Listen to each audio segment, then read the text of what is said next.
Roughing It by Mark Twain, Chapter 1. Prefatory.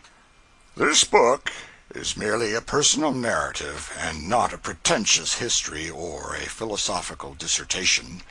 It is a record of several years of variegated vagabondizing, and its object is rather to help the resting reader while away an idle hour than afflict him with metaphysics or goad him with science. Still, there is information in the volume, information concerning an interesting episode in the history of the Far West, about which no books have been written by persons who were on the ground in person and saw the happenings of the time with their own eyes. I allude to the rise, growth, and culmination of the silver mining fever in Nevada, a curious episode in some respects, the only one of its peculiar kind that has occurred in the land, and the only one, indeed, that is likely to occur in it. Yes, take it all around, there is quite a good deal of information in the book. I regret this very much. But really it could not be helped. Information appears to stew out of me naturally, like the precious otter of roses out of the otter. Sometimes it has seemed to me that I would give worlds if I could retain my facts, but it cannot be. The more I caulk up the sources, and the tighter I get, the more I leak wisdom. Therefore, I can only claim indulgence at the hands of the reader, not justification. The Author. Chapter 1. My brother had just been appointed Secretary of Nevada Territory, an office of such majesty that it concentrated in itself the duties and dignities of Treasurer, Comptroller, Secretary of State, and acting Governor in the Governor's absence. A salary of $1,800 a year and the title of Mr. Secretary gave to the great position an air of wild and imposing grandeur. I was young and ignorant, and I envied my brother. I coveted his distinction and his financial splendor, but particularly and especially the long, strange journey he was going to make, and the curious new world he was going to explore. He was going to travel. I never had been away from home, and that word travel had a seductive charm for me.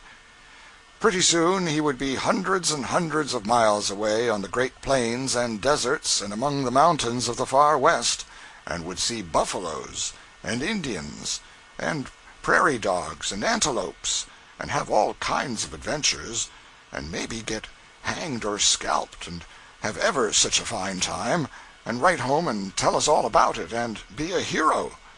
And he would see the gold mines and the silver mines, and maybe go about an afternoon when his work was done, and pick up 2 or 3 pailfuls of shining slugs and nuggets of gold and silver on the hillside.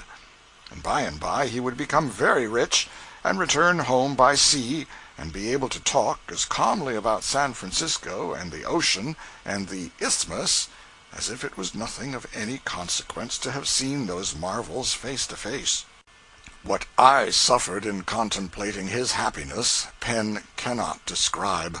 And so, when he offered me, in cold blood, the sublime position of private secretary under him, it appeared to me that the heavens and the earth passed away and the firmament was rolled together as a scroll. I had nothing more to desire. My contentment was complete.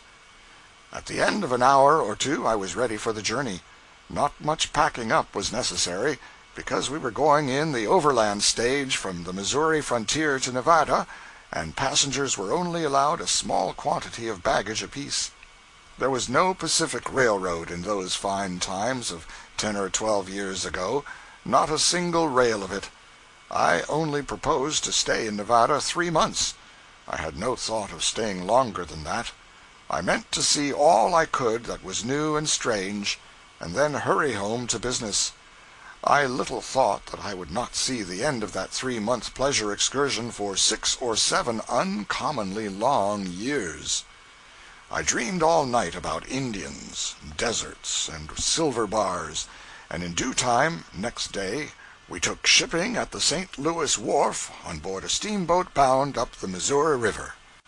We were 6 days going from St. Louis to St. Joe, a trip that was so dull and sleepy and eventless that it has left no more impression on my memory than if its duration had been 6 minutes instead of that many days.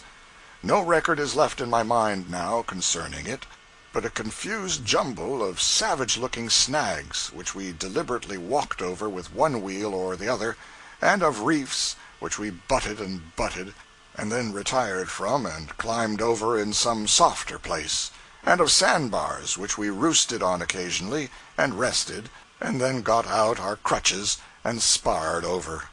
In fact, the boat might almost as well have gone to St. Joe by land, for she was walking most of the time anyhow, climbing over reefs and clambering over snags patiently and laboriously all day long. The captain said she was a bully boat, and all she wanted was more sheer and a bigger wheel. I thought she wanted a pair of stilts, but I had the deep sagacity not to say so. End of chapter 1.